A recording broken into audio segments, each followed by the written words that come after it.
Now let us consider two very simple examples to understand the basic idea of Maxwell Boltzmann statistics. Let us see how two identical particles can be distributed among two energy states following Maxwell Boltzmann statistics.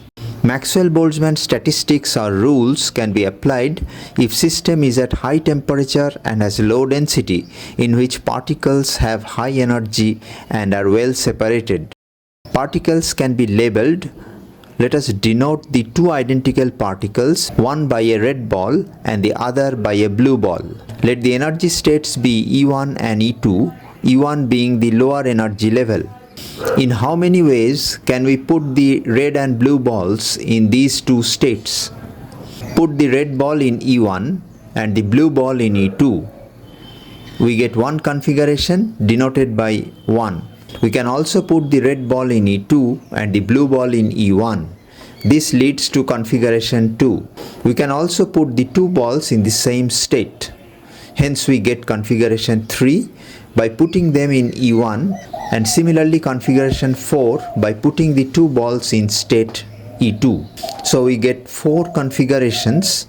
That is, there are 4 possible ways to populate or fill up the two energy states by two identical particles as per Maxwell Boltzmann statistics.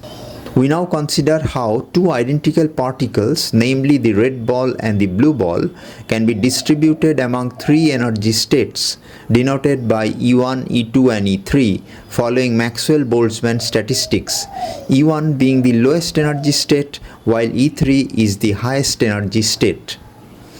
One possible way to fill up the energy states is to put the red ball in E1 and the blue ball in E2 and vice versa.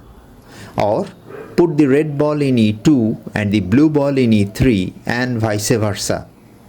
And similarly, the red ball can be put in E1 and the blue ball in E3 and vice versa. There are other options also. We can put the two particles, namely the red ball and the blue ball, together in energy state E1 or in energy states E2 or E3. So we get 9 configurations or 9 different ways to populate or fill up the 3 energy states by two identical particles as per Maxwell Boltzmann statistics.